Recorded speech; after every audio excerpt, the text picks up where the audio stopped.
Bonjour à tous et bienvenue sur Maroc 24.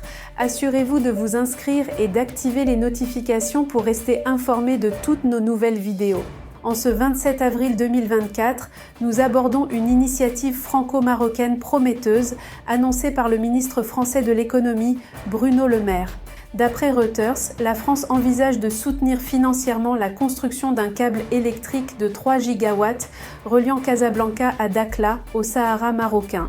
Restez avec nous pour plus de détails dans cette revue de presse tirée des sites d'information boursier.com et challenge.ma. La France est prête à participer au financement d'un câble électrique de 3 gigawatts reliant la ville marocaine de Casablanca à la ville de Dakhla au Sahara marocain, a déclaré vendredi le ministre français de l'économie et des finances.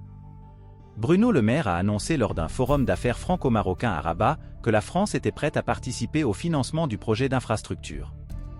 Le ministre français des Affaires étrangères, Stéphane Séjourné, avait déclaré en février que la France soutenait les investissements du Maroc aux provinces du Sud et avait réaffirmé son soutien au plan d'autonomie marocain, signe d'un réchauffement des liens entre les deux pays après une période de gel diplomatique. La France est par ailleurs prête à coopérer avec le Maroc pour développer l'énergie solaire, éolienne et l'hydrogène vert, ainsi que l'énergie nucléaire, a déclaré Bruno Le Maire.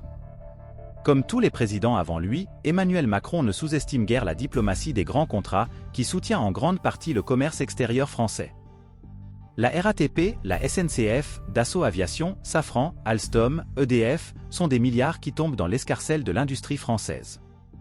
Vendre à l'étranger est devenu après la Première Guerre mondiale une nouvelle mission de la diplomatie française, explique l'historienne Laurence Badel dans son ouvrage intitulé « Diplomatie et grands contrats, l'État et les marchés extérieurs ». Aujourd'hui, la France est en recul net sur les appels d'offres de projets structurants au Maroc. C'est dorénavant l'Espagne et même l'Allemagne, deux pays qui soutiennent le plan d'autonomie marocain, qui multiplient les coopérations dans le domaine de l'hydrogène, de l'industrie ou de l'agriculture avec le Maroc, confiait l'expert en géopolitique Anas Abdoun au magazine Challenge dans l'un de ses articles sur le sujet.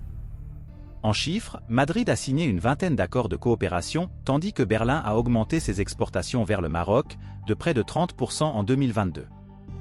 Ayant misé sur le marché algérien comme alternative, la France ne parvient pas non plus à percer une voie économique sur ce terrain.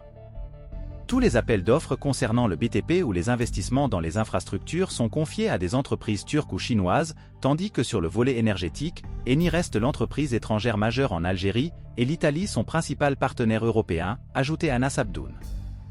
La diplomatie économique française mise beaucoup sur l'échec militaire de la Russie et la mise à nu de son système d'armement pour tenter de vendre des équipements militaires à l'Algérie et profiter ainsi de l'augmentation record du budget militaire algérien qui a atteint 22 milliards de dollars. Mais là encore, la relation stratégique de l'Algérie et de la Russie et la nature hautement politique des contrats d'armement, sans oublier les problèmes d'interopérabilité des équipements, laissent douter de la possibilité pour Paris d'avoir une part majeure dans les achats d'armement de l'Algérie, précisait l'expert. Pour rester informé, je vous invite à regarder les vidéos Maroc 24 qui s'affichent sur votre écran.